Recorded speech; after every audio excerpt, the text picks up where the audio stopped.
Good morning, जी news देख रहे हैं आप। मैं हूं आपके साथ पयोधी शशि। मॉर्निंग जी की शुरुआत करेंगे बड़ी खबर से, और खबर ये कि प्रधानमंत्री नरेंद्र मोदी आज टैक्स से जुड़े एक नए प्लेटफॉर्म की शुरुआत करेंगे। इस प्लेटफॉर्म की शुरुआत वीडियो कॉन्फ्रेंसिंग के जरिए की जाएगी।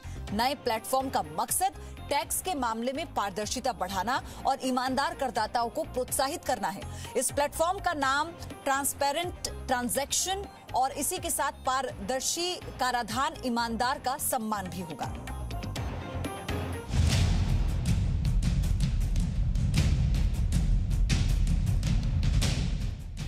आपने ईमानदारी से टैक्स भरा है, अपना दायित्व निभाया है।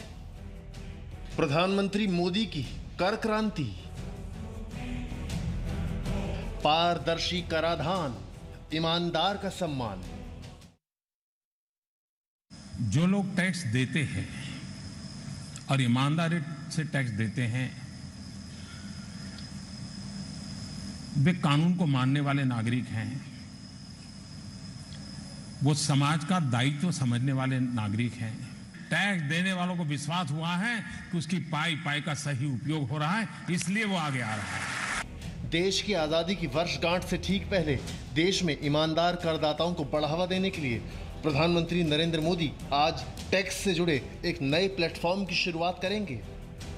आज सुबह 11 बजे वीडियो कॉन्फ्रेंसिंग के जरिए प्रधानमंत्री Modi transparent taxation honouring the honest की शुरुआत करेंगे। माना जा रहा है कि इससे टैक्स को लेकर पारदर्शिता बढ़ेगी।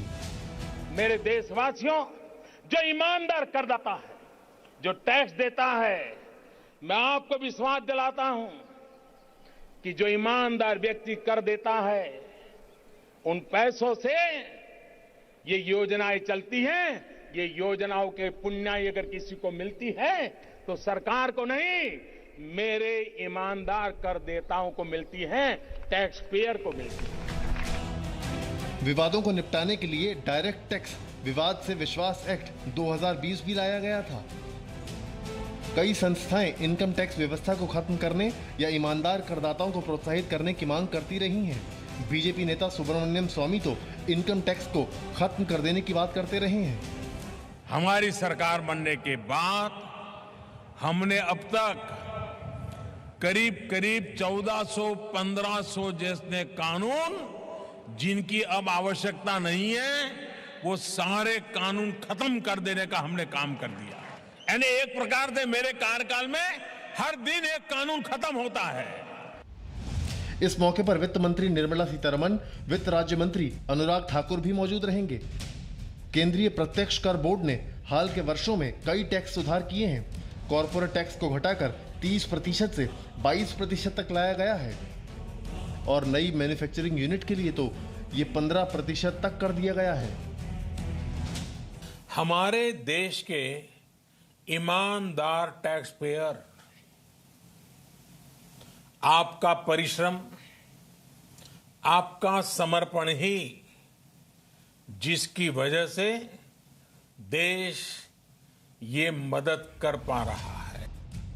लॉकडाउन से आर्थिक गतिविधियां प्रभावित हुई हैं, साथ ही टैक्स का कलेक्शन भी कम हुआ है। वित्त मंत्रालय की ओर से जारी आंकड़ों के मुताबिक जुलाई के महीने में कुल जीएसटी कलेक्शन 87,422 करोड़ रुपए रहा। इसमें सेंट्रल जीएसटी के रूप में 16,147 करोड़ रुपए, स्टेट जीएसटी के रूप में 21,418 करोड़ रुपए और आईजीएसटी यानी इंटीग्रेटेड जीएसटी के तौर पर 45,592 करोड़ रुपए शामिल हैं। यानी पिछले साल जुलाई के मुकाबले इस साल 14.36% की कमी आई है। टैक्स देना ये प्रकृति है, टैक्स न देना विकृति है। लेकिन टैक्स देने के बावजूद भी समाज के लिए कुछ और देना, वो संस्कृति है। सरकार की इस पहल से यकीनन ईमानदारी से टैक्स देने वालों का हौसला बढ़ेगा। ब्यूरो रिपोर्ट, जी मीडिया।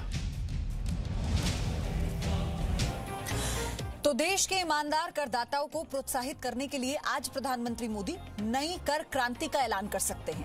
बड़ी खबर इसमें क्या है वो आप समझिए। प्रधानमंत्री मोदी टैक्स से जुड़े नए प्लेटफॉर्म की शुरुआत करेंगे। ईमानदार करदाताओं को प्रोत्साहित किया जाएगा। सुबह 11 बजे वीडियो कॉन्फ्रेंसिंग से पारदर्शी कराधान ईमानदार का सम्मान का लॉन्च करेंगे। टैक्स के मामले में पारदर्शिता बढ़ाने के लिए ये मंच तैयार किया गया है। वित्त मंत्री निर्मला सीतारमण और वित्त राज्य मंत्री अनुराग ठाकुर भी इस दौरान मौजूद रहेंगे। Presenting V News app, available on Google Play and App Store. Download it now.